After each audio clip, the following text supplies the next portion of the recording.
ஸ்ருதிஸ்மிருதிபுராணானாம் ஆலயம் கருணாலயம் நமாமி பகவத்பாதம் சங்கரம் லோகசங்கரம் சங்கரம் சங்கராச்சாரியம் கேசவம் பாதராயணம் சூத்திரபாஷ்யகிருதோ வந்தே பகவந்தः புனः புனः நிதயே சர்வவித்யானாம் விஜஷே பவரோக்கிணாம் குரவே சர்வலோகானாம் தக்ஷிணாமூர்த்தயே நமः. ஓம் சகனா பவது சகனௌ புனக்து சக வீர்யங்கரவாவகை தேஜஸ்வினாவதீதமஸ்து மா வித்விஷாவகை. ஓம் சாந்தி சாந்தி சாந்தி. வைராகிய சதகம்.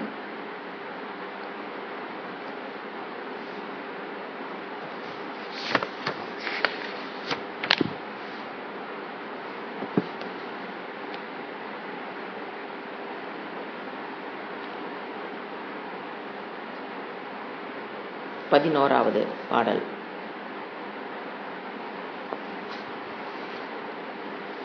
ஆயுர்வர்ஷசதம் ருணாம் பரிமிதம் ராத்ரௌ ததர்த்தம் கதம் தஸ்யார்த்தஸ்ய பரஸ்ய சார்த்தமபரம் பாலத்வ விருத்தத்வயோகோ சேஷம் வியாதி வியோக துக்கசகிதம் சேவாதிபிர்நீயதே ஜீவே வாரித ரங்க சஞ்சலதரே சௌக்கியம் குதப் பிராணினாம். வைராகிய சதகம். வைராகியம் என்பது உலகத்தில் இருக்கிற வஸ்துக்களுடைய அனித்தியத்துவத்தை அறிந்து அதில் மேல் வருகிற ஒரு பற்றற்ற நிலை. உலகத்தில் இருக்கிற வஸ்துக்கள் அனித்தியம்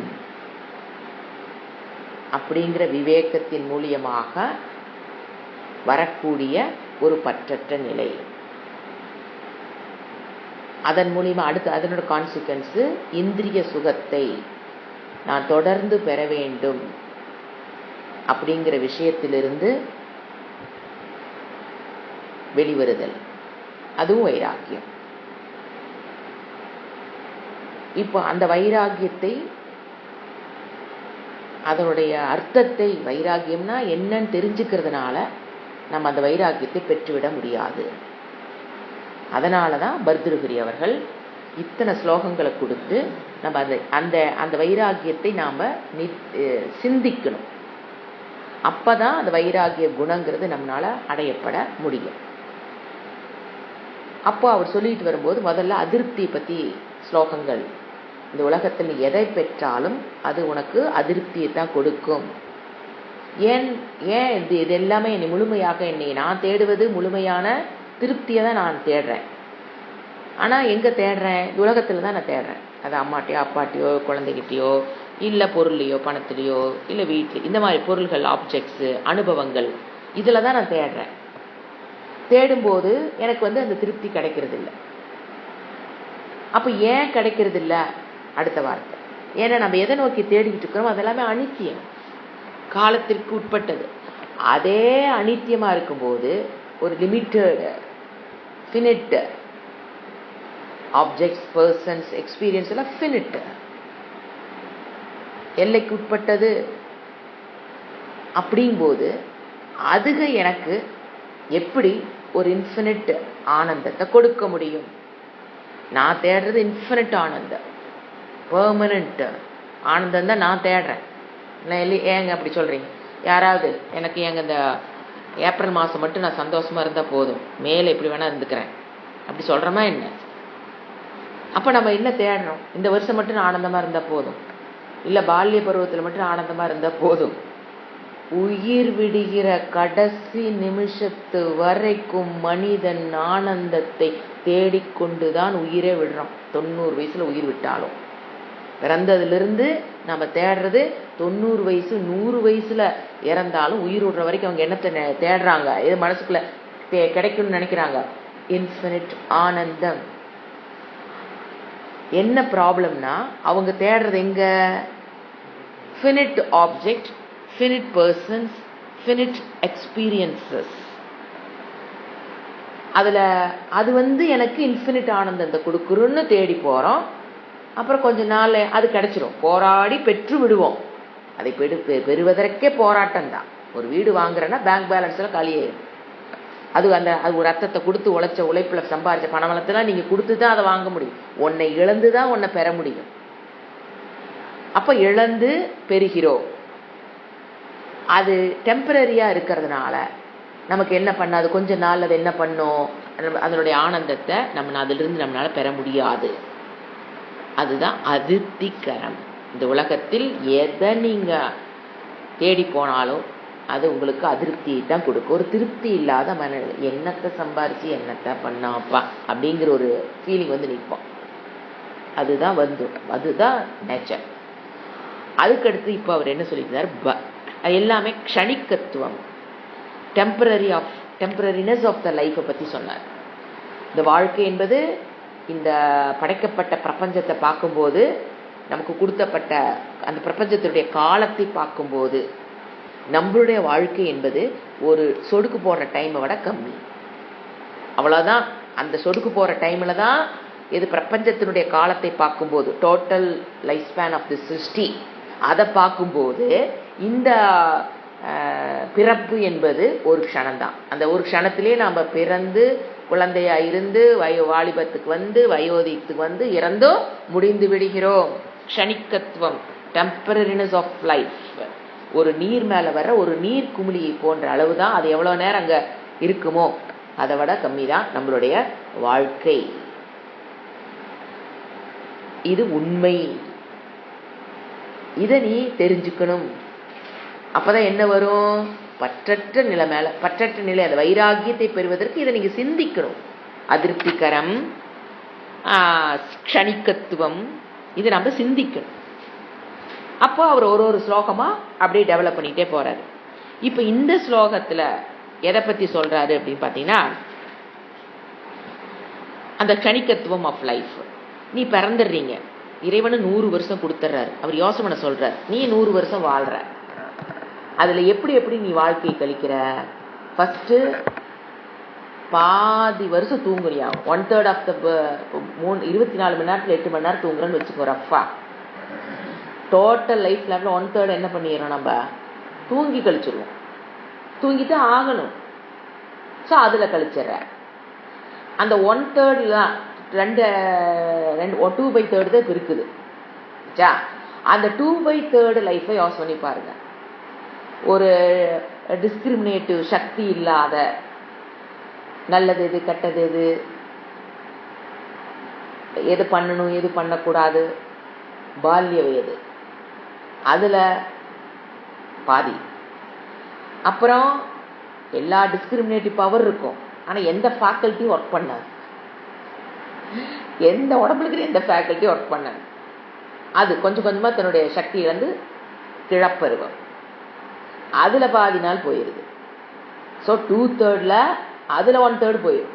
எது, இளமை பருவத்திலையும் முதுமை பருவம் ரெண்டுலேயும் நம்ம இங்க டிஸ்கிரிமினேட்டிவ் சக்தி இருக்காது டு ஸ்டடி சாஸ்திரா. வயதாயிட்டோம்னா டிஸ்கிரிமினேட்டிவ் சக்தியெலாம் இருக்கும், ஃபேக்கல்ட்டி ஒர்க் அவுட் ஆகாது. ஸோ அதுல போயிடும் பாதி. இப்போ மிச்சம் இருக்கிறது என்னது, 1/3. அந்த 1/3 லைஃபையும், ஏன்னா என்ன சொல்ல வராருன்னு நினைச்சா, சாஸ்திரம் படிக்கிறதுக்கு எனக்கு ஒரு ஐடியல் டைம் வரட்டும் நீங்க அமர்ந்து உட்கார்ந்து இருந்தீங்கன்னா காலம் மட்டும்தான் கழியுமே தவிர எதுவும் மாறாது. நல்ல காலம் வரும், நல்ல நேரம் வரும், அப்பொழுது நான் சாஸ்திரத்தை படிச்சுக்கலாம் அப்படின்னு நினைக்கிறது அறியாமை. ஸோ என்ன பண்ணுங்கிறாரு, try to find time now itself, in which infrastructure you are living. You find time. This is the intelligent way of living. ஒரு நல்ல ஐடியல் டைம் வரும் அப்படிங்கிறது வாழ்க்கையில ஒரு நாள் கூட வரப்போறது கிடையாது. வாழ்க்கையில ஒரு போராட்டம் ஒரு பக்கம் ஓடிக்கிட்டே இருக்கும், ஒரு பக்கம் நம்ம அதை படிச்சுக்கிட்டே போயிட்டு இருக்கிறவன் இன்டெலிஜென்ட் பர்சன். இல்லை இது இப்போ இந்த சூழ்நிலையில் என்னால் வகுப்புக்கு வர முடியாது, இந்த சூழ்நிலையில் என்னால் வகுப்புக்கு வர முடியாது, இது கொஞ்சம் மாறட்டும், அப்புறம் இது மாறும், அப்புறம் இன்னொன்று வருமே. இப்போ நீங்கள் ஒரு பெரிய பொறுப்பில் இருக்கீங்க, அதனால் என்னால் கிளாஸுக்கு வர முடியல, கவனிக்க முடியல அப்படின்னீங்கன்னா அந்த பொறுப்பு முடியும் போது அடுத்த பொறுப்பு அங்கே வெயிட்டீஸ். இப்படி தான் காலம் கழிகிறது. அப்புறம் அந்த 1/3 சொன்ன பார்த்தீங்களா, அதில் பார்த்தீங்கன்னா எது எதில் கழிக்கிறோம், எது எது கழிச்சிடுறோம், வாழ்க்கை கழியும் அப்படின்னா, ஃபஸ்ட்டு நம்ம உடம்புல வர வியாதி, அது குறிப்பிட்ட காலம் நம்மளை பிடிச்சி டைம் வேஸ்ட் பண்ணி விட்டுரும். You cannot study. நம்ம உடம்புல வர வியாதியா, நம்ம குடும்ப உறுப்பினர்கள், உறவுகள், அவங்களுக்கு வர வியாதி, அதுக்காக நாம் கொடுக்க வேண்டிய காலம், மனசில் கவலை, ஆங்ஸைட்டி, ப்ரெஷர், என்ன ஆகுமோ, எப்படி ஆகுமோ, பயம், சரியாயிருமா, சரியாகாதா, தூக்கமே இல்லைங்க நைட் ஃபுல்லாக, அதில் பாதி நாள் போயிடும். இதெல்லாம் எல்லா மனிதர்களுக்கும் உண்டானது. இதில் எக்ஸப்ஷன் அப்படிங்கிறது ஒரு ஆள், ஏன்னா 50% பாப்பம் 50% புண்ணியத்தை எடுத்தால் எல்லாரும் பிறந்திருக்கோம். All R equal. எல்லாத்துக்கும் வர துக்கம் சமம், எல்லாத்துக்கும் வர சுகம் சமம் தான். இப்போ எப்பவுமே அந்த மாதிரி பார்த்தீங்கன்னா உலகத்தை நம்ம என்ன தப்பு பண்ணுறோன்னு தெரிஞ்சு போயிடும். அதில் பாதி நாள் போயிடும். வியாதி, துக்கம், அபவுட் த ஃபேமிலி மெம்பர்ஸ், அந்த மாதிரி. அப்புறம் பாருங்க, அந்த ப்ரைம் லைஃப் டைம்னு ஒன்று இருக்கும்.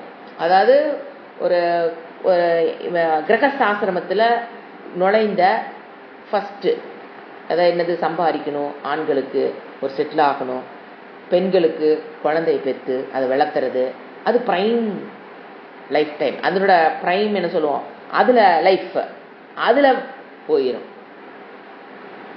ஆச்சா, கூட்டி கழிச்சு எல்லாம் நான் சொன்ன மேக்ஸ் எல்லாம் கூட்டி கழிச்சு பாருங்க, எது உங்களுக்கு ஐடியல் டைம் டு ஸ்டடி சாஸ்திரம். அப்புறம் அதனோட வளர்ப்பு, குழந்தை பெற்றுட்டியா அதுக்கப்புறம் வளர்ப்பு, அப்புறம் அவனுடைய லைஃப், வீட்டுக்கா, இந்த மாதிரி எல்லாமே எல்லாத்தோட லைஃப் இப்படி தாங்க இருக்கு. இதில் என்ன பண்ண தெரியணும், intelligent way of living in between this. எவனால் டைம் கண்டுபிடிக்க முடியுதோ அவன் தான் உண்மையில் இன்டெலிஜென்ட் பர்சன். பணம் சம்பாதிக்கிறவன், உறவுகளை சேர்த்துக்கிறவன், புகழ் வாங்குறவன், பெருமை, அதை கண்டுபிடிக்கிறவன், இதை கண்டுபிடிக்கிறவங்களாம். ஏன்னா இன்பிட்வீன் இந்த லைஃப்பில் நான் அதுக்குன்னு ஒரு டைமை கண்டுபிடிச்சி உட்காந்து படிக்கிறான் பார்த்தீங்களா, he is the intelligent person. He or she is the intelligent person of this world. அதைத்தான் இந்த ஸ்லோகத்தில் சொல்கிறாரு. மீனிங் பார்க்கலாம் ஒரு வேர்டா. இப்போ நான் சொன்னதை, ஏன்னா சௌக்கியமாக இருக்கிற காலம் இருந்தால் நான் படிப்பேன் அப்படின்னா நீ படிக்கவே முடியாது. ஏன், என்னைக்கு நீ சௌக்கியமால ஏதாவது ஐடியல் டைம் உனக்கு கிடைக்காது. ஃபர்ஸ்ட் வேர்டு ஆயுர் வர்ஷ சதம் நிருணாம். நிருணாம் ஆயுகு வர்ஷ சதம் பரிமிதம். அது ஃபுல்லாக ஒரே வேர்டு தான். ஆயுகு நிருணாம் வர்ஷ சதம் பரிமிதம். மனிதர்களுக்கு ஆயுர்காலமானது வருஷம். எத்தனை வருஷம்? சதம் வருஷம், 100 வருடம் கணக்கு வச்சுக்கலாம். இருக்கட்டும், நாம் 100 வருடம் வாழ்வதாகவே எடுத்துக்கலாம். இதில் எல்லாரும் நாம் 100 வருடம் வாழப்போவதில்லை. அது 70 போகிறோமா, 60 போகிறோமா, 50 போகிறோமா, 100 80 போகிறோமா தெரியாது. நீ 100 வருஷம்னே வச்சுக்கிட்டாலும் அப்படிங்கிறார். 100 வருடம்னு கணக்கிடப்பட்டிருந்தாலும் ததர்த்தம் ராத்ரௌ கதம். ததர்த்தம்னா அதுல பாதி, ராத்ரௌ கதம் ராத்திரிய காலமா போயிடும். ராத்ரௌ ததர்த்தம், அதில் பாதி, ராத்திரியில் கதம் சென்று விடுகிறது.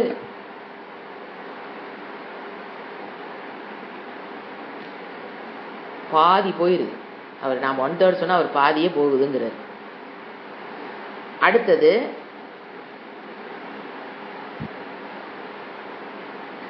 தஸ்யார்த்தஸ்ய பரஸ்ய சார்தமபரம்.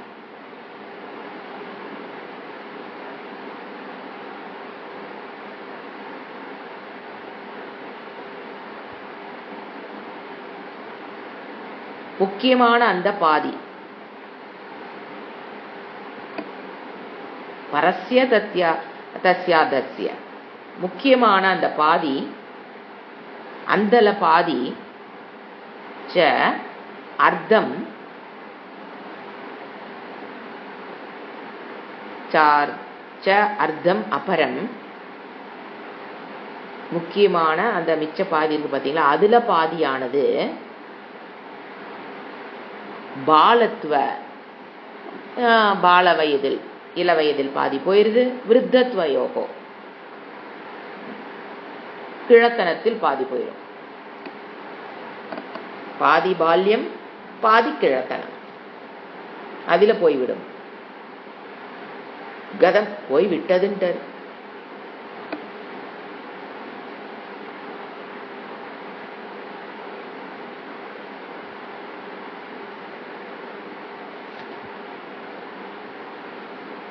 ஸோ பாதி தூக்கத்தில் போயிடுது, 1/3.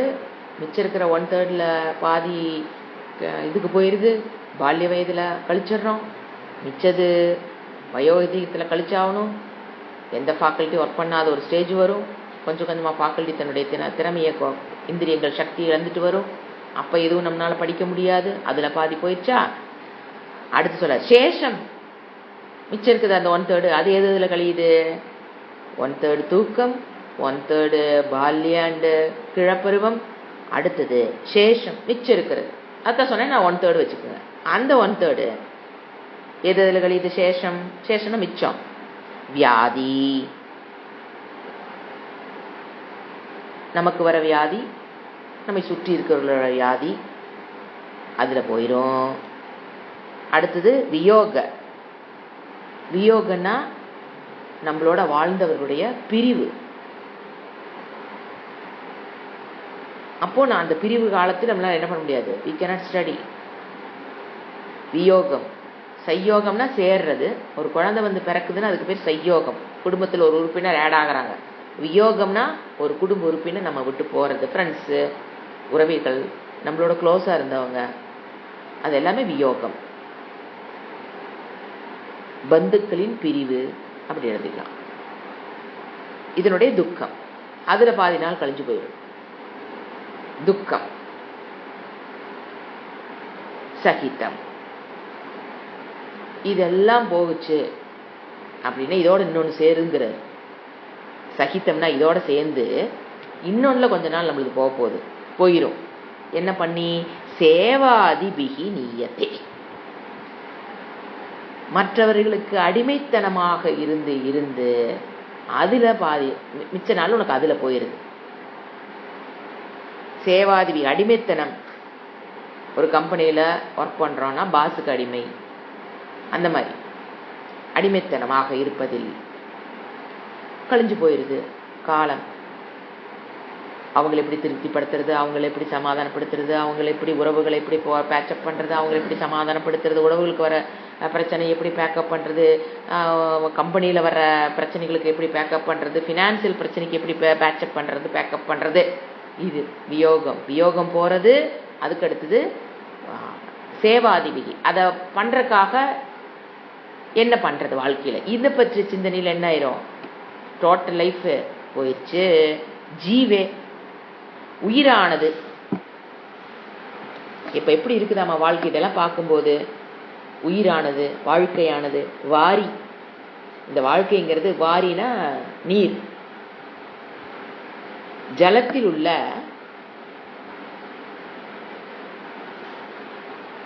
தரங்க, வாரினா நீர், தரங்கம்னா அலை.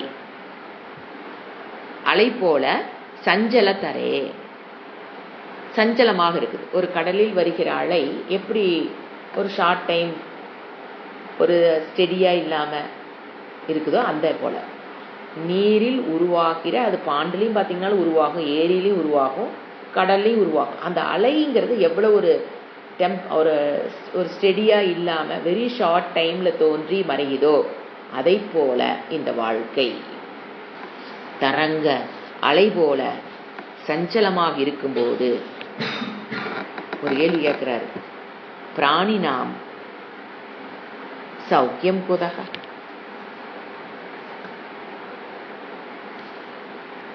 பிராணிகளுக்கு, ஜீவராசிகளுக்கு, மனிதர்களுக்கு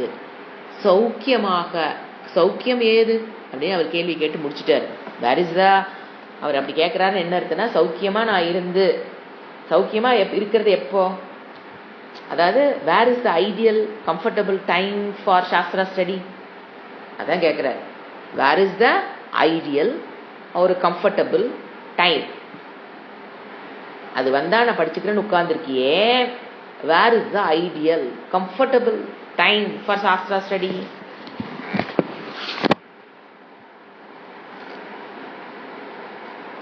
அப்ப என்ன ஆகுது? அந்த மோட்சத்துங்கிற பர்சியூட் அடையணும் அப்படின்னா இன்பிட்வீன் திஸ் சிச்சுவேஷன் தான் நாம போராடி இதுல மோட்சத்தை அடையணுமே தவிர, உனக்கு அதுக்குன்னு ஒரு காலம் உருவாகி உன்னை எது கம்ஃபர்டபுள் டைம் உனக்கு லைஃப்ல கொடுத்து உடம்புல எந்த வழி இல்லாம. நிறைய பேர் சொல்றது பெயின் கில்லிங் போட்டேன், காலில் தூங்கிட்டேன், அது தமோ குணத்தை நல்லா தூண்டு. அதெல்லாம் அந்த மாதிரி வியாதிகள் இல்லாம அதுல பாதி லைஃப் எது எதுல போகுதுன்னு சிந்திச்சு பாருங்க.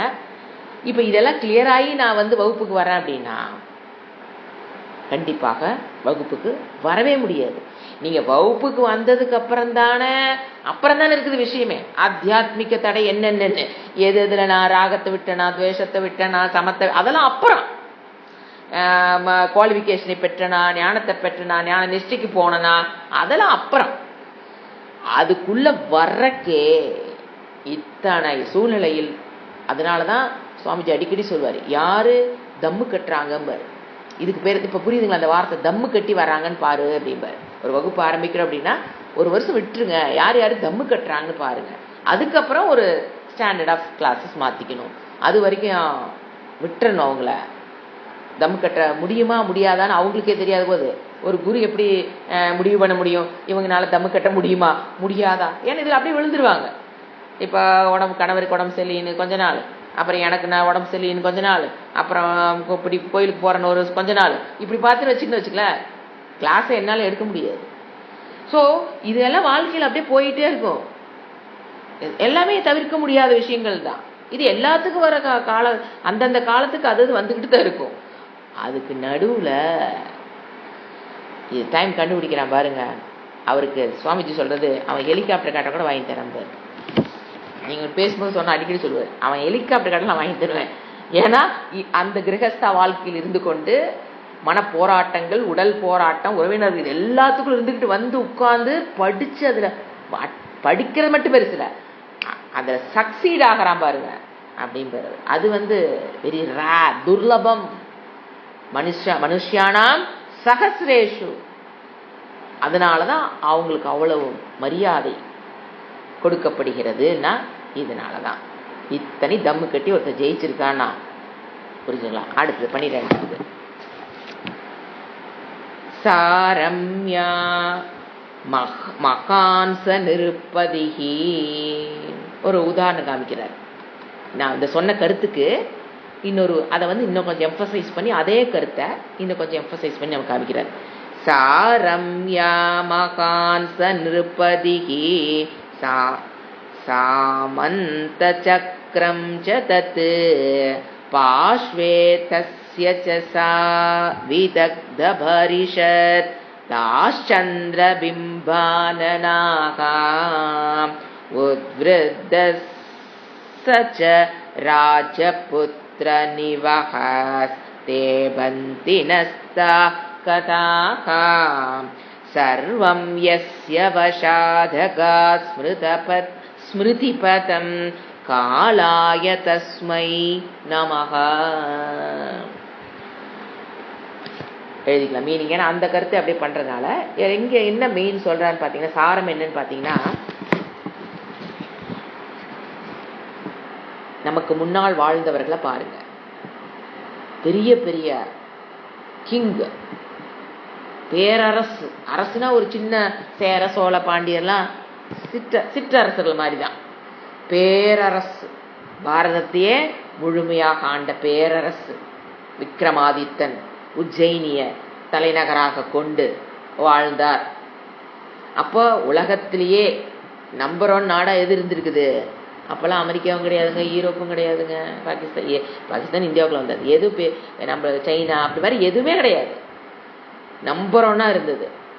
உஜ்ஜயினிய தலைநகரமாக கொண்டு விக்ரமாதித்தன், அந்த காலத்துல விக்ரமாதித்தன் அப்படி ஒரு கேரக்டர். அப்ப என்ன உலகத்துக்கு என்னது அரசங்கிற மாதிரி. அவங்களுடைய காலத்தினுடைய மகிமை என்ன ஆச்சு, அவர் அதனால் வாழ்க்கையில் இப்ப என்ன சொல்ல வர்றாருன்னா, காலத்தினுடைய மகிமை, அதனால் ஏற்படுகிற மாற்றங்கள். அப்பேற்பட்ட அரசனே ஓவோன்னு வாழ்ந்த, உலகத்தில் நம்பன் அரசனாக வாழ்ந்தவன் கூட என்ன ஆகுது, இன்னைக்கு எங்க இருக்கிறாரு Vikramadithan? Just a paragraph in history book. அது சில ஹிஸ்டரி புக்கில் இருக்குது, சில ஹிஸ்டரி புக்கில் விக்ரமாதித்தன் அவாய்ட் பண்ணிடுறாங்க. அவங்க எங்க இருக்கிறாருன்னு கேட்டப்ப எங்க இருக்கிறாரு, just a paragraph in a history book of some 8th 9th standard students புக்கில் இருக்கார். அவ்வளவுதான். எப்படி வாழ்ந்தார் அவரு? அவருக்கே அவ்வளவுதான். அதைத்தான் சொல்றாரு. ஏன்னா அதெல்லாம் சொல்லும். ஏன் விக்ரமாதித்தன் எடுத்து பார்த்தீங்கன்னா நம்ம அன்னைக்கே சொல்லி, இட்ஸ் கோல்டன் பீரியட். உலகத்திலே அவரு எரா, விக்ரமா எரானே சொல்லுவோம்.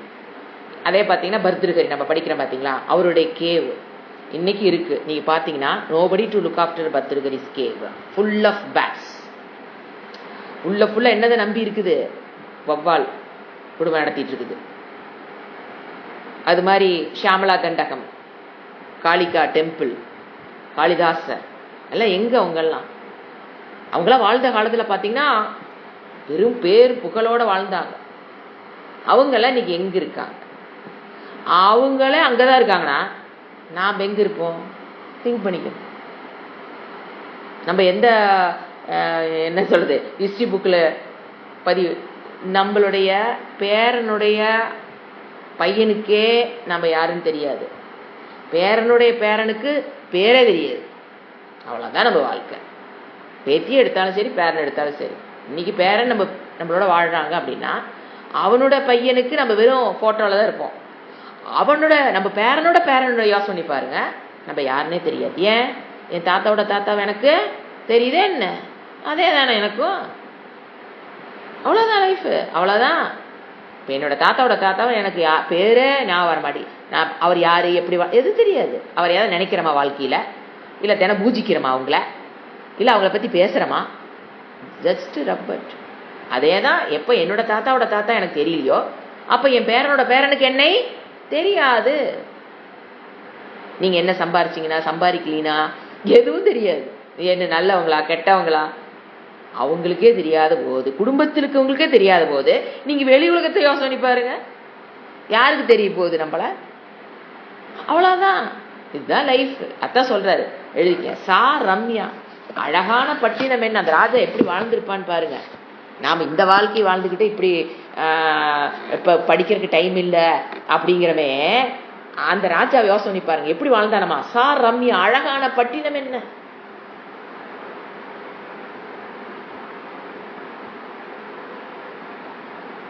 மகான்ச நிருபதிகி, பேரரசன் என்னவன்.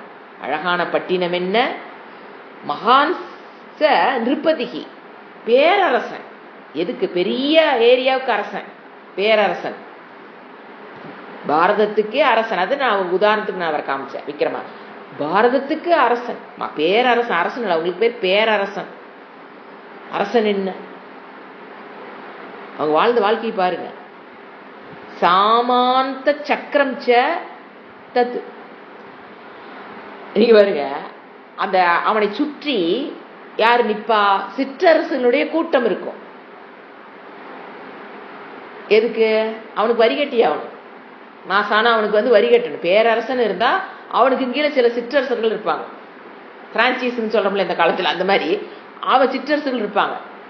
அந்த அரண்மனையில் அவங்க வரப்போக இருப்பாங்க சிற்றரசர்கள். ஏன்னா அந்த காலத்துல இப்ப பாட்ட போன்லயே ஜிபே பண்ண முடியுமா என்ன? வரியெல்லாம் என்ன பண்ணணும்? நேரில் கொடுத்துட்டு போகணும். ஆளெல்லாம் விடக்கூடாது, மரியாதை குறைவு. பேரரசனுக்கு என்ன பண்ணணும்? இவங்க மாசம் ஒரு தடவை வரணும், வரி கட்டி. யோசனை பண்ணி பாருங்க அந்த காலத்துல எப்படி இருப்பாங்க. சிற்றரசர்கள் கூட்டம், அந்த அரசனை சுத்தி யார் இருப்பா? சிற்றரசர்கள் கூட்டம் என்ன ஆச்சா. அப்படிப்பட்ட வாழ்ந்த வாழ்க்கை இன்னைக்கு காணாம போச்சு.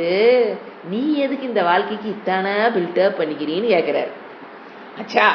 தத்து பாஷ்வே தஸ்ய, அந்த அரசனுடைய பக்கத்தில் இருந்த, பாஷ்வே தஸ்ய ச சா, அதான் அந்த அரசனுக்கு பக்கத்தில் இருந்த. வேற யாரு பக்கத்தில் இருந்தா? சிற்றரசர்கள் கூட்டம் இருக்கு. பாஷ்வே தஸ்ய ச சா, அந்த அரசனுடைய பக்கத்தில் இருந்த விதக்த பரிஷத்து வித்வத், இன்னொரு கூட்டம். அந்த அரசனை சுத்தி, பேரரசனை சுத்தி இன்னொரு கூட்டம் இருந்திருக்கும். யார் அவங்கெல்லாம்? விதக்த பரிஷத்து வித்வத்து, வித்வத்து அறிஞர்கள் உடைய கூட்டம். வரருசி, காளிதாசு, இதெல்லாம் அவரை சுற்றி இருந்தவங்க. அந்த மாதிரி வித்வத்தினுடைய கூட்டம் என்ன?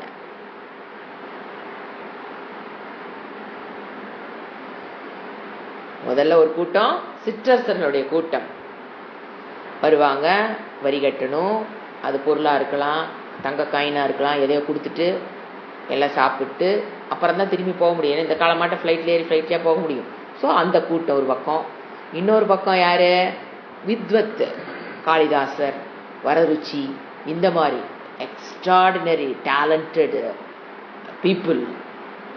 அது பொயிட்டில் இருக்கலாம், அதான் கவிதை எழுதுகிறவங்க, அந்த மாதிரி அவங்க ஒரு வித்வத்து. அவங்க கூட்டம் அவனை சுற்றி இருந்திருக்கும், அந்த பேரரசனை சுற்றி. அடுத்தது தாஸ் சந்திர பிம்பானனாகா. எதை போல? சந்திரனை போல முகமுடைய ராஜஸ்ரீ. அந்த அந்த அந்த அரண்மனைக்குள்ள எத்தனை பெண்கள் இருந்திருப்பாங்க? ராஜஸ்ரீ எல்லாருமே.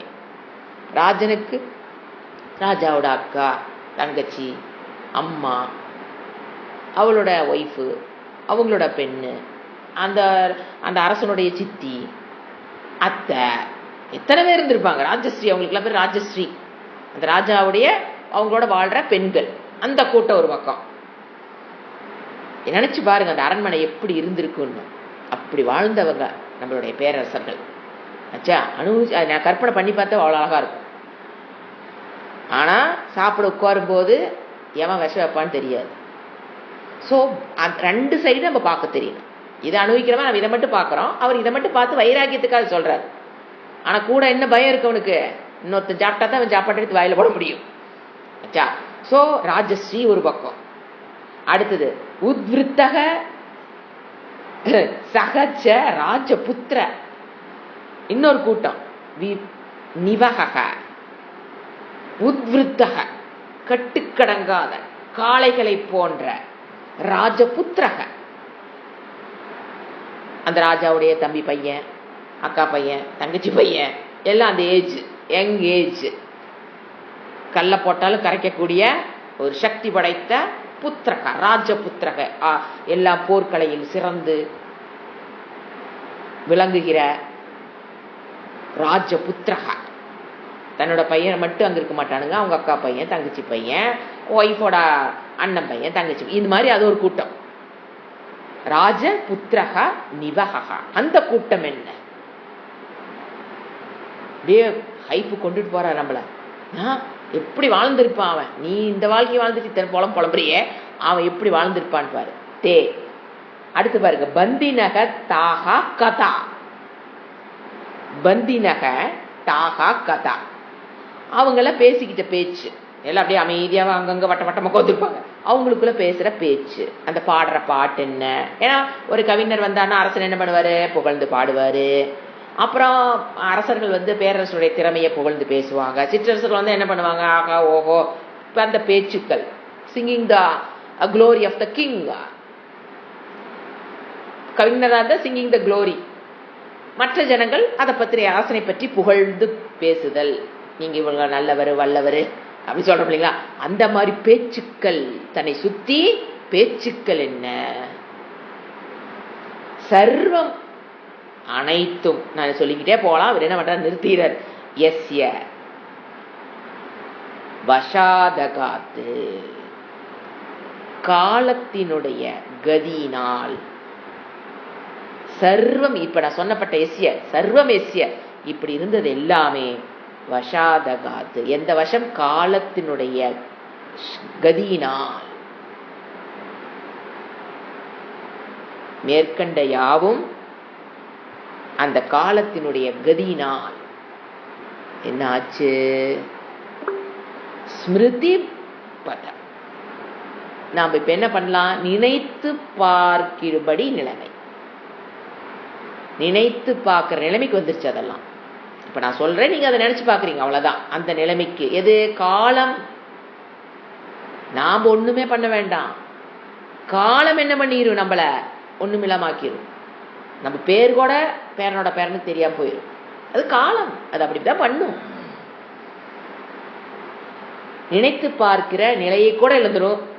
காலாய தஸ்மை நக, அப்படிப்பட்ட காலத்திற்கு நமஸ்காரம் பண்ணி பழம். நமஸ்காரம்ங்கிறது அப்படிப்பட்ட காலத்துக்கு காலாய தஸ்மை நமகா, அப்படிப்பட்ட காலத்திற்கு நமஸ்காரம். எல்லாமே அகாத்து, எல்லாமே போயிருச்சு. காத்துங்கிறது அந்த இடத்துல அகாத்த பிரிக்கணும். வஷாத்து அகாத்து, காலத்தினுடைய வசத்தில் அவையெல்லாம் என்ன ஆயிடுச்சு, போயிருச்சு. அதான் சொன்ன அவ்வளோ அப்படி வாழ்ந்தவங்க நிலைமையே இப்ப இங்கதான் இருக்குது. நான் சொல்லும் போது உங்களுக்கு அந்த விக்ரமாதித்தன்கிற எண்ணத்துல வந்துட்டு அடுத்த செகண்ட் அது சொன்னாதான் ஞாபகம் வரும். இல்லைன்னா அது யாரு வாழ்ந்தாருன்னு தெரியறது இல்லை, அப்படியும் போறதுக்கு வழி உண்டு. இல்லைன்னா ஒரு புக்கில் ஒரு பேராகிராஃப்ல. அதனாலதான் பாருங்க நம்ம கலாச்சாரத்துல இந்த ஆட்டோபயோகிராஃபி எழுதுறங்கிற கலாச்சாரமே நம்மளது அல்ல. இதை தெரிஞ்சவங்களுக்கு நான் எப்படி பிறந்தேன் தெரியுமா, நான் எப்படி வளர்ந்தேன் தெரியுமா, நான் வாழ்க்கையில் என்ன சாதிச்சேன் தெரியுமான்னு எழுத மாட்டாங்க. இந்த அறிவு இருக்கிறவங்க எதை எழுத மாட்டாங்க, ஆட்டோபயோகிராஃபி. ஆட்டோபயோகிராஃபி என்னங்க, என்னுடைய வாழ்ந்த வாழ்க்கை என்ன, நான் சாதிச்சது என்ன, அவங்களுக்கு என்னது இது, யார் அதை எழுதுவா? ஆட்டோபயோகிராஃபி ஒருத்தர் எழுதுறாருன்னா அவங்களுக்கு என்ன இந்த அறிவு இல்லைன்னு அர்த்தம். தான் பெரிய என்னமோ சாதிச்ச மாதிரி. அதனாலதான் நம்ம இந்த உண்மையை நம்ம கலாச்சாரத்துல ஏன் அந்த ஆட்டோகிராஃபி எழுதலினா, இந்த உண்மையை தெரிந்தவர்கள்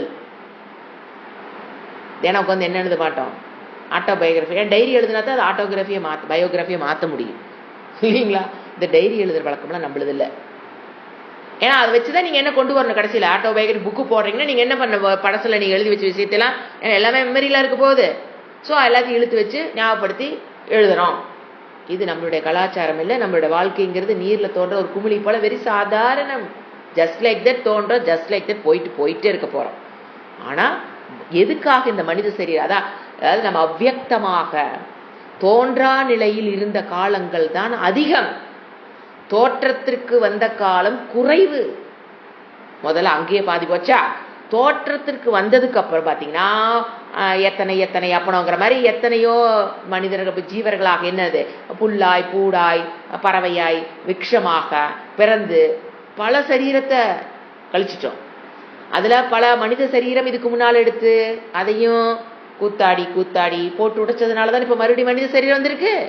சோ இதுக்கு முன்னால பிறந்த விலங்கு சரீரம், தாவர சரீரம், அதுல ஒரு தாவரத்திலே யார் அம்மா, யார் அப்பா, யாரு பொண்டாட்டி, யாரு குழந்தைக, எத்தனை மனைவியோ யாருக்கு தெரியும். ஒரு இதுல எத்தனை மனைவி எத்தனை குழந்தைகளை வளர்த்திருப்போம், எத்தனை தாயிட்டு வளர்ந்துருப்போம். அது போய் அப்புறம் மனிதராக கிடைச்சது. இதுக்கு முன்னாடி கண்டிப்பா மனித சரீரம் எடுத்திருப்போம். அப்ப அந்த மனித சரீரத்தை எப்படி பண்ணணும், இதே மாதிரி காரணம் காட்டி இது இந்த பிரச்சனை அந்த பிரச்சனைன்னு சொல்லி கூத்தாடி அப்பவும் வேதாந்தத்தை கத்துக்காம அதுவும் போச்சா. இப்ப இருக்கிற காலகட்டத்துல இப்ப ஒரு 100 வருஷம் இருக்கா, அதை கணக்கு பண்ணுங்க. ஒரு 100 வருஷம் நீங்க இருக்கிறன்னு கணக்கு போட்டா கூட அதுல வந்து தூக்கத்துல 1/3, பால்யத்துல பாதி, வயோதிகத்துல பாதி, பிரைம் டைம் அது வேற, அதுல பாதி, வியாதியில பாதி, வியோகம் நம்ம விட்டு பிரிந்தவர்களால் வரக்கூடிய சோகத்துல பாதி போனே. என்ன மிச்சம் இருக்க போகுது? ஸோ இதெல்லாம் சொல்லிட்டு ஐயோ உட்கார்ந்து கவலைப்படுவதற்காக சிந்திச்சு வச்சுக்கணும். இதுதான் வாழ்க்கை. இது இப்ப நம்ம இப்ப கத்துக்கிறது வாழ்க்கை பாடம். இதுதான் லைஃப். What is life? இது எல்லா மனிதர்களுக்கும் இதுதான். எனக்கு மட்டும் உனக்கு மட்டும் கிடையாது, அனைத்து மனிதர்களுக்கும் இதுதான். ஸோ இந்த சோலார் சிஸ்டத்தை நீங்க பாத்தீங்கன்னா அதே ஒரு டாட்டு. மில்கி வேவை பாத்தீங்கன்னா சோலார் சிஸ்டம் என்னது, ஒரு டாட்டு. அந்த சோலார் சிஸ்டத்துல பூமி என்னது, அதை விட ஒரு சின்ன டாட். அதுக்குள்ள இருக்கிற நாம இந்தியா, அதுக்குள்ள தமிழ்நாடு, அதுக்குள்ள ஈரோடு, அதுக்குள்ள நானுங்கும் போது படைக்கப்பட்ட இந்த விஷயத்துல நான் ஒரு பென்சில் எடுத்து குத்துற அளவு கூட என்னால் ஆக்குபை பண்ண முடியாது. புரிஞ்சுங்களா? ஸோ என்ன அதனால என்ன அப்படின்னா, இது எதற்காக இந்த சரீரத்தை எடுத்துட்டு வந்தோமோ அதற்குண்டான காலத்தை கண்டுபிடிச்சு கொடுக்கணும். இது நாம இதுவே பார்த்திருக்கோம், பஜகோவிந்தத்திலே பார்த்திருக்கோம். பாலத்தாவத் கிரீடா சக்தக, தருணத்தாவத் தருணீ சக்தக, விருத்தஸ்தாவத் சிந்தா சக்தக. குழந்தையா இருக்கும் போது விளையாடி கழிச்சிடறோம். இளம் வயதுல அந்த தருணகத்தாக தருணி, ஆண் பெண் பெண் ஆண், அதுல போயிருது. அப்புறம் வயதான காலத்துல சிந்தா, நான் ஏன் அதை செஞ்சேன், நான் ஏன் அதை செய்யல, நான் ஏன் அதை அவங்ககிட்ட சொன்னேன், நான் ஏன் அந்த வயசுல ஏன் அதை நினைக்கல, அந்த வயசுல ஏன் அந்த முடிவு எடுக்கல, நான் ஏன் அதை அப்படி நான் ஏன் அதை செய்யலிங்கிற நினைப்பு வந்துட்டாவே நமக்கு என்ன வந்துருச்சு, ஓல்ட் ஏஜ் ஓப்பன் த டோர்னு அர்த்தம். நான் ஏன் அதை அந்த வயசுல அதை அப்படி நினைக்கல, நான் ஏன் அந்த வயசுல அதை அப்படி பண்ணல, நான் ஏன் அதை அப்படி வாழ்ந்தேன், நான் ஏன் இப்படி ஒரு வாழ்க்கை இப்படி. இது எதுல போகுது, கவலைப்பட்டு ஆரம்பிச்சிட்டோம்னா எது ஆரம்பிச்சிருச்சு, விருத்தா சக்தக. எல்லாம் என்ன கடைசியில் முடிப்பாரு, பரமே பிரம்மணி கோபீன சக்தகா.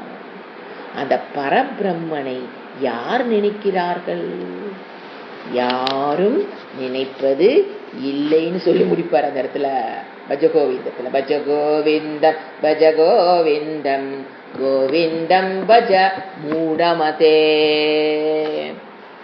பாலத்தாவத் கிரீடா சக்தக தருணஸ்தாவத் தருணி சக்தக விருத்தஸ்தாவத் சிந்தா கவலை சக்தக பரமே பிரம்மணி கோபி ந சக்தக.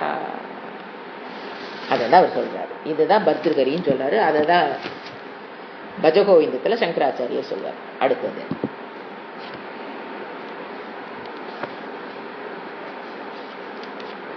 13வது பாடல். நிவ்ருத்தா போகே ச புருஷ பகுமானோபி கலிதஹ சமானாஸ்வர்யாதாக சபதி சுக்ருதோ ஜீவித சமாக ஷனைர்யஷ்ட்யுத்தானம் கண நிமிதிமிர ருத்தேச்ச நயனே அஹோ மூடக காயக ததபி மரணா பாய சக்கிதக சக்கிதக. நிவ்ருத்தா போக இச்சா. இந்த இடத்துல அடுத்த டாபிக் மாறுது, பயம். வாழ்க்கையில பயம், the feeling of insecurity. பயம்ங்கிறது அவர் எதை சொல்றாருன்னு முதல்ல தெரிஞ்சுக்கணும். ஒரு பாதுகாப்பு அற்ற உணர்வு பிறந்ததுலேருந்து சாகர வரைக்கும் இருந்துகிட்டே தான் இருக்கும். இப்ப நான் ஒரு நிமிஷத்துக்கு ஒரு கரப்பாம்பூச்சி பார்க்கறேன், பயப்படுறேன், அது மட்டும் பயம் இல்லை. வாழ்க்கையில நம்ம மனதுக்குள்ள ஆழ் மனதில் இருக்கிற இதெல்லாம் அந்த அஜ்ஞானத்தினுடைய கான்சிக்வன்ஸ் என்னது, பயம். துவைதாத் பயம். அந்த துவைதம் ஏன் வந்தது, அஜ்ஞானம். பயம் ஏன் வருது, துவைதாத் பயம் ஹி பவதி. துவைதத்தினாலதான் எனக்கு பயமே வருது, புரியுதுங்களா? ஏன்னா நாம பயம் உடனே எனக்கு வந்து கரப்பாம்பூச்சி கண்டா பயம், அந்த பயம் இதை படிச்சா போயிருமா, அந்த பயம் அது ஒரு பக்கம் இருக்கட்டும். ஃபீலிங் ஆஃப் இன்செக்யூரிட்டி, அதுதான் பயம். அது ஏன் இந்த ஃபீலிங் ஆஃப் இன்செக்யூரிட்டி எனக்குள்ளேயே இருக்குது பிறந்ததுலேருந்து கடைசி உயிர் வரைக்கும்? என்ன ஃபீலிங் ஆஃப் இன்செக்யூரிட்டி எப்படி சொல்றது, என்ன ஆகுமோ ஏதாகுமோ, இதெல்லாம் நினைச்சபடி நடந்துருமோ, பயம் பயம் பயம். இது நடக்குமா, இது நடக்காதா, பயம். நான் கரெக்டாக சூஸ் பண்ணிடுவேனா, பண்ண மாட்டேனா, பயம். கரெக்டாக பேசிடுவேனா, பேச மாட்டேனா, பயம். எனக்கு எல்லாம் நல்லதா நடக்குமா, நடக்காதா, பயம் பயம் பயம். எதனால, அறியாமை. அறியாமையோட கான்சிக்வன்ஸ் எதை கொடுக்கும், துவைதம், இருமை. அந்த இருமை தான் எனக்கு என்ன கொடுத்துருக்கு இப்போ, ஃபீலிங் ஆஃப் இன்செக்யூரிட்டி. ஸோ அது போகணும். ஃபீலிங் ஆஃப் இன்செக்யூரிட்டி போகணும்னா உங்களுக்கு அந்த ஞானம் வரும்போது அந்த அத்வைத ஞானம் மட்டும்தான் பயத்தை போக்கக்கூடியது.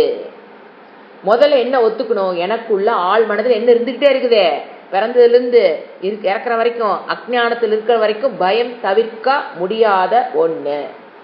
அப்ப அவர் என்ன சொல்றாரு, இந்த வாழ்க்கையில பயமா இருக்கா? இப்போ ஒரு எக்ஸாம்பிள், ஆத்துல ஒருத்தன் அடிச்சுட்டு போயிட்டு இருக்கான். என்ன ஆகுமோ ஏதாகுமோ, எங்க தப்பிப்புமோ, உயிர் வாழ்மோ உயிர் வாழ மாட்டோமோ, கரையில போய் சிக்குவோமோ, இல்ல அப்படியே செத்து போய் அப்படியே போயிருவோமோ அப்படின்னு போகும்போது அவனுக்கு அந்த கரையினுடைய ஒரு ஓரத்தில் இருக்கிற மரம் அப்படியே வளைஞ்சு வந்து ஒரு கிளை அவன் கை கெட்டுற நிலையில ஒரு கிளை இருக்கு. அவன் அப்படி அடிச்சுட்டு போயிட்டு இருக்கான். கற்பனை பண்ணி பாருங்க, இப்ப நீங்க தண்ணியில போயிட்டு இருக்கீங்க, உங்களுடைய கண்ட்ரோல் இல்லாம தண்ணி என்ன பண்ணிட்டு இருக்குது, உங்களை புஷ் பண்ணி ஒரு டைரக்ஷன்ல கூட்டிட்டு போயிட்டு இருக்குது. இன்னும் சாவுல போயிட்டு இருக்கிறோம். அப்போ ஒரு மரம் வளைந்து தன்னுடைய கிளை என்ன பண்ணி வச்சிருக்குது, ஆத்து மேல வளர்த்தி வச்சிருக்குது. அது உங்க கைக்கு எட்டுற நிலையில் இருக்குது. அப்ப என்ன பண்ணணும், புடிச்சுக்கணும். இதுதான் லைஃப்.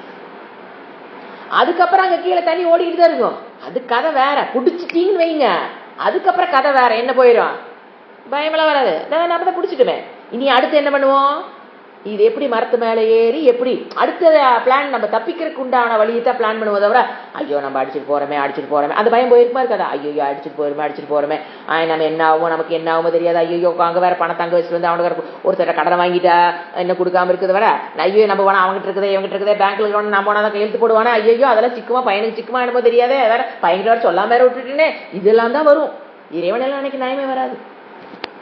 ஐயோ இந்த பணம் என்னாச்சு, ஊடு வேற அப்படி நிக்குது, அந்த வேற அந்த பொருள் அங்க வச்சிருக்கிற, அவங்ககிட்ட வேற அதை சொல்லி வச்சிருக்கிறேன், ஐயோ இந்த பிசினஸ் வேற இது பாதி இப்படி நிக்குது, அது அப்படி நிக்குது, இவங்க அங்க கொடுக்கணும் அதை இங்க கொடுக்கணும், ஐயோ என்ன இப்படியே ஓடிட்டு இருக்கிறீங்க.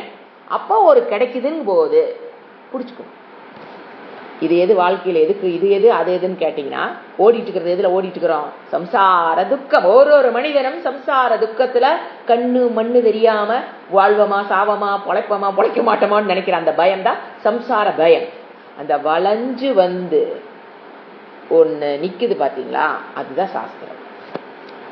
இந்த மரம் வளைஞ்சு வந்து இறைவன் அவனுக்கு ஒரு மரத்தை அந்த இடத்துல காமிக்கிறாரு பாத்தீங்களா, அவன் பக்கத்துல போனா தான் பிடிக்க முடியும்.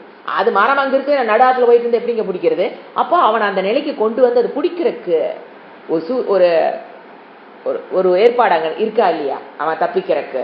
அதுதான் சாஸ்திரமே. எதுக்கு சாஸ்திரம் படிக்கிறோம், இதுக்கு தான் படிக்கிறோம். ஏன்னா நீங்க அந்த அது என்ன சொல்ற, by holding that immortal substratum.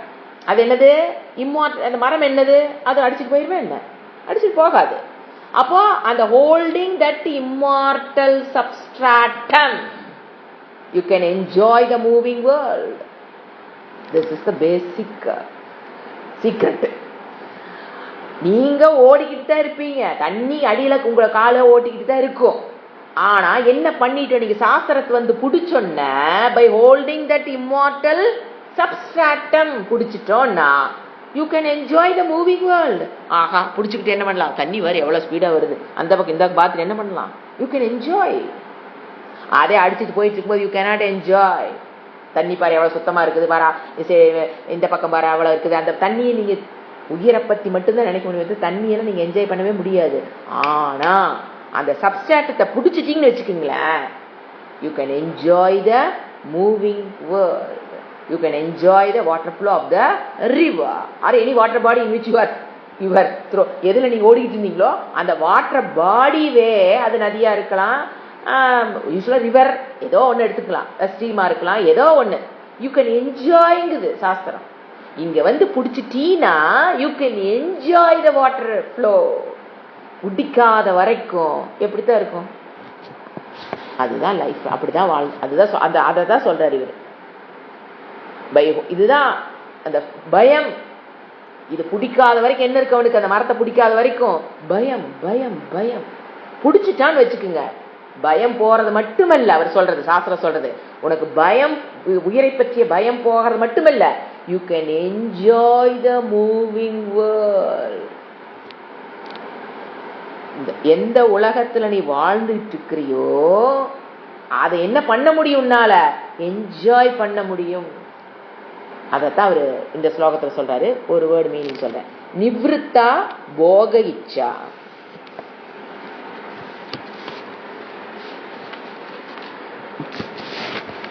அதாவது இந்த நீ பயம் போகணும், டு கெட் ஆஃப் த பயம், என்ன ஆகுமோ ஏதாகுமோ, நடக்குமா நடக்காதா, செத்து போயிருவனா உயிரோட இருப்பனா. முதல் பாயிண்ட் என்ன தெரியுங்களா, you must understand the fact of the life. லைஃப்னா என்னன்னு பாடம் படிச்சுக்கணும். ரெண்டாவது வேதாந்தத்துக்குள்ள வந்துடணும். அப்பதான் நாம என்ன பண்றோம், we prepared enough to face the problem of the life. we prepared ourselves. எது வேதாந்தத்தின் உதவியுடன் இந்த வாழ்க்கைனா என்னங்கிற வாழ்க்கை தத்துவத்தை நீங்க கற்றுக்கொண்ட. வாழ்க்கைன்னு என்ன, வாழ்க்கைனா வளர்றது, கல்யாணம் பண்றது, 2 குழந்தை பெற்றுக்கிறது, பணம் சம்பாதிக்கிறது, வீடு கட்டுறது. நாம ஒரு வாழ்க்கைன்னு என்ன டெஃபினிஷன் வச்சிருப்போம், அது டெஃபினிஷன் அல்ல. வாழ்க்கைன்னு என்ன தெரியணும், அனித்தியம். வாழ்க்கைங்கிறது கடல், என்னது நாம தெரிஞ்சு வச்சிருக்கிற டெஃபினிஷன் இல்லைங்க. 20 வயசான கல்யாணம், 25 வயசான கல்யாணம், இல்லை குழந்தை வைக்கிறது, 2 பேர் அதை படிக்க வைக்கிறது, அப்புறம் அதுகளை பார்த்துக்க. இதுதான் வாழ்க்கை. நாம் ஒரு டெஃபினேஷன் வச்சிருக்கோம். அது வாழ்க்கை. வாழ்க்கைன்னா என்ன? அது அதனோட தன்மை என்ன? நீர்க்குமிழி போன்றது. இந்த பிரபஞ்சத்தில் நான் எப்படி எவ்வளவு இடத்த நான் ஆக்குபை பண்ணியிருக்கேன், நான் எதுக்காக பிறந்திருக்கேன், அதுக்குள்ள எதை சாதிக்கணும், இதுதான் வாழ்க்கையினுடைய என்ன சொல்றது ஒரு ஃபேக்ட் ஆஃப் லைஃப். இதை எங்க வந்தாதான் தெரிஞ்சுக்க முடியும், வேதாந்தத்துக்குள்ள வந்தாதான். ஸோ வேதாந்தத்துக்குள்ள இந்த வாழ்க்கைனா என்னங்கிற தத்துவத்தை நீங்க தெரிஞ்சுக்கிட்டீங்கன்னா அப்பதான் we are well prepared, enough prepared to face the fact of life. அப்பதான் நீங்க என்ன பண்ண முடியும், ஒரு ஃபேஸ் பண்றதுக்கு உண்டான உங்களுக்கு குவாலிஃபிகேஷனே வருது. வாழ்க்கையின் the fact of the life face பண்றதுக்கு எப்ப வேணா என்ன வேணா ஆகலாங்கிறது என்னது fact of life. அதை ஃபேஸ் பண்றதுக்கு எப்ப ப்ரிப்பேர் பண்ணி வச்சிருக்கணும்? 60 வயசுலயா, 70 வயசுலயா? ஏது இனிமேல் வாழ போற வாழ்க்கையை நான் லைஃப் நான் என்னன்னு தெரிஞ்சு அதை ஃபேஸ் பண்றதுக்கு நான் என்ன இருப்பேன், prepared enough. At the age of 15 you must prepared enough to face the fact of life. எப்ப? At the age of 12, 13, 14, 15. அந்த ஏஜ்ல யூ மஸ்ட் ப்ரிப்பேர்ட் எனஃப். ஏன்னா அதுக்கப்புறம் நீ வாழ போற வாழ்க்கை 60 வயசு. அந்த வயசு அந்த ஏஜ்ல என்ன தெரிஞ்சுக்கணும், what is life, the temporary of life. லைஃப்னா என்ன, அதை அப்பவே கத்து வச்சிருந்தோம்னா, ப்ரிப்பேர்ட் ஆயிருந்தோம்னா. எதுக்கு ப்ரிப்பேர்ட் ஆயிருக்கோம்? வீடு கட்டுறதுக்கு, கல்யாணம் பண்ணிக்கிறது, குழந்தை பத்திரக்கல்ல. the fact of life அதை ஃபேஸ் பண்றதுக்கு எல்லாம் மாறி மாறி வரும், துக்கம் வரும், துன்பம் வரும், இன்பம் வரும். இதெல்லாம் ஃபேக்ட். ஒரு நாளைக்கு எந்த வியாதி வேணா எப்ப வேணா யாருக்கு வேணா வரலாம், இறப்புங்கிறது எப்ப வேணா யாருக்கு வேணா வரலாம். இதெல்லாம் ஃபேக்ட் ஆஃப் லைஃப். இத்தனை ஜென்மம் நான் என்னென்ன எடுத்தோம், இப்ப எதுக்கு இந்த சரீரம் கொடுத்துருக்கு, ஃபேக்ட் ஆஃப் லைஃப். இது எதுக்காக பிறந்திருக்கோம், ஃபேக்ட் ஆஃப் லைஃப். எதை சாதிக்கணும், ஃபேக்ட் ஆஃப் லைஃப். இத 14, 12, 13, 14 எப்ப வேணா வச்சுக்காது, அவனுடைய இதை பொறுத்தது. அப்ப தெரிஞ்சு வச்சுட்டா அதான் you prepared enough to face the fact of life. இப்ப என்ன நடந்துட்டு இருக்குன்னு யோசனை பண்ணி பாருங்க. இந்த காலத்துல உலகத்துல இது 0, கம்ப்ளீட் 0. ஏன்னா பேரண்ட்ஸும் சொல்லித்தர தெரியாது, பேரண்ட்ஸ் 0ங்கும் போது குழந்தைகளுக்கு 0. இந்த ஃபீல்டே 0. என்ன ப்ரிப்பேர் ஆயிட்டு இருக்காங்க பாத்தீங்கன்னா, இவ்வளவு பணம் சம்பாதிக்கிறதுக்கு வாழ்க்கைன்னு என்ன நினைச்சாங்க, அவங்க டெஃபினிஷன் என்ன, இவ்வளவு பணம் சம்பாதிக்கணும், வாழ்க்கையில அது கல்யாணம் பண்ணணும், குழந்தை பெக்கணும், வீடு கட்டணும், 4 பேர் பார்க்கும்போது பெருமையா பேசுற மாதிரி ஒரு job, white collar job, just like that. இதுதான் வாழ்க்கைன்னு ஒரு வட்டம் போட்டு கொடுத்துட்றோம் குழந்தைகிட்ட. இதுதான் எது வாழ்க்கை, அது வாழ்க்கைக்கு தேவையோ அதைத்தான் என்ன பண்ணி வச்சுட்டோம், ஃபேக்ட் ஆஃப் லைஃப்னு வட்டம் போட்டு அந்த குழந்தைகிட்ட நீங்க ப்ரொஜெக்ட் பண்ணிடுறோம். நம்மளும் அது மாதிரி ப்ரொஜெக்ட் ஆனோம். நம்மளுடைய குழந்தைகளுக்கு நம்ம அதை ப்ரொஜெக்ட் பண்ணும்போது அவங்க they are not at the age of 15. இந்த உலகத்துல எந்த குழந்தையும் எதுக்கு ப்ரிப்பேர்ட் ஆகுறது இல்ல, ஃபேக்ட் ஆஃப் லைஃப ஃபேஸ் பண்றதுக்கு ரெடி இல்லாம தான் தத்தக்கா புத்தக்கான்னு வாழ்ந்து முடிந்துட்டு இருக்குது. ஒரு வாழ்க்கை எப்ப கொடுக்கணுமோ அதை பேரண்ட்டும் கொடுக்க முடியாது, டீச்சர் யாருனால கொடுக்க முடியும், குரு. அவங்கனால மட்டும்தான் எதுக்கு த சைல்டு, திருப்பி சொல்றேன், prepared enough to face the fact of life. எப்போ the child should get prepared? நான் கேட்கறது, அவன் ஒரு மனிதன் இந்த வாழ்க்கை எப்பங்க கத்துக்கணும், வாழ ஆரம்பிக்கிறதுக்கு முன்னாலே கத்துக்கணும். வாட் இஸ் லைஃப்னு தெரிஞ்சுக்கணும். அப்பதான் தெரிஞ்சுக்கிட்டு மட்டும் இல்ல, அதுக்கு ப்ரிப்பேர்ட் ஆயிருக்கணும். 2 நடந்திருந்தா you can enjoy this life. ஏன் யூ ஹோல்ட் த சப்ஸ்ட்ராட்டம். அந்த மரத்தை பிடிச்சிச்சு அந்த குழந்தை, பிடிச்சிட்டு எதை வாழுது, அந்த தண்ணிக்குள்ள ஜாலியா கால் விட்டு ஆடிட்டு இருக்கும், தண்ணி பாட்டு ஓடிட்டு இருக்கும். பட் அங்க என்ன இருக்குது, hold substratum. By holding that immortal substratum you can enjoy the moving world. By holding, and the word underline பண்ணிக்கணும், by holding the shastra, by holding the knowledge of the fact of life, அதை புடிச்சுக்கணும். புடிச்சிட்டு வாழ ஆரம்பிச்சோம்னா தண்ணி ஓடிட்டு தாங்க இருக்கும், தண்ணியெல்லாம் ஸ்டாப் ஆகுது. நீங்கள் அங்கே போய் ஹோல்ட் ஆனோன்னே தண்ணி மூவ் ஆகாத நிற்காது. அது வாழ்க்கை கஷ்டம் நஷ்டம் அப் அண்ட் டவுன் போயிட்டு தான் இருக்கும். இது கொடுக்காதனால தான் என்ன கொடுக்கல நம்ம அந்த காலத்து குழந்தைகளுக்கு ஃபேக்ட் ஆஃப் லைஃப் என்னன்னு தெரியாதனால தான் ஒரு டீச்சர் திட்டினாங்க நீ திருடிட்டியா அப்படின்னு கேட்டாங்க. அது என்ன நடந்தது நமக்கு தெரியாது. அதை கேட்டு ரூம் விட்டு வெளியில வந்தோடனே 4வது மாடியில இருந்து கீழே குதிச்சிருச்சு. இதுக்கு நாம பொறுப்பில்லைன்னு நீங்க கை கழுவிடாதீங்க. யாரோ வீடு யாரோ குழந்தை எங்கேயோ குதிச்சுது. ஒரு சொசைட்டிக்குள்ள ஒன்று நடக்குதுன்னா ஐ எம் ஆல்சோ ரெஸ்பான்சிபிள். அந்த ஃபீலிங் இருக்கணும். எங்கேயோ நடக்குது கதை கேட்டு அது ஒரு 10ஓட 11 நியூஸ். அது ஏன் நடந்தது? அந்த சூழ்நிலை அந்த குழந்தை ஏன் அங்கிருந்து குதிச்சுது? அது திருடிச்சோ திருளி அதெல்லாம் மேட்ரே கிடையாதுங்க. அதனால அந்த சிச்சுவேஷனை ஹேண்டில் பண்ண தெரியல. இந்த இதே நிலைமை நம்பு பையனுக்கும் நம்பு பொண்ணுக்கும் வராதுன்னு கிடையாது. நம்ம கை கழுவிட்டு அது நியூஸா யூடியூப்ல அப்படியே தள்ளி தள்ளி பார்த்துட்டு டிவியில நியூஸ் பார்த்துட்டு அது எங்கேயோ நடக்க போயிடும். நம்பு குழந்தைகளை இந்த மாதிரி சிச்சுவேஷன் வராதுன்னு கிடையாதுங்க. வந்தா அந்த குழந்தை ஹோல்ட் பண்ணிருக்குதா சப்ஸ்ட்ராட்டத்தை. சில பேரண்ட்ஸ் அந்த ஹோல்டு சப்ஸ்ட்ராட்டத்தை சில பேரண்ட்ஸ் என்ன நினைச்சுக்கிறாங்க, அந்த சப்ஸ்ட்ராட்டம்ங்கிறது வேதம் மட்டும்தாங்க. ஆனா என்ன நினைச்சுக்கிறோம் நம்ம, அதை எப்படி நினைச்சுக்கிறோம், நாம நல்ல செல்வத்தை சம்பாதிச்சு கொடுத்துட்டா அது சப்ஸ்ட்ராட்டம் கிடையாது. நான் நல்ல புத்திமதி சொல்லி வளர்த்திட்டேன், நோ, அது அகங்காரத்தோட வெளிப்பாடு. வேதத்துக்குள்ள வந்தா மட்டும்தான் அந்த குழந்தைக்கு அந்த ஹோல்டிங் த சப்ஸ்ட்ராட்டமே கிடைக்க போகுது. அப்பதான் அதை என்ன பண்ணு அந்த குழந்தை can have a happy life. ஓம் சாந்தி சாந்தி சாந்தி. ஹரிஹி ஓம் ஸ்ரீ குருப்யோ நமஹ. ஹரிஹி ஓம்.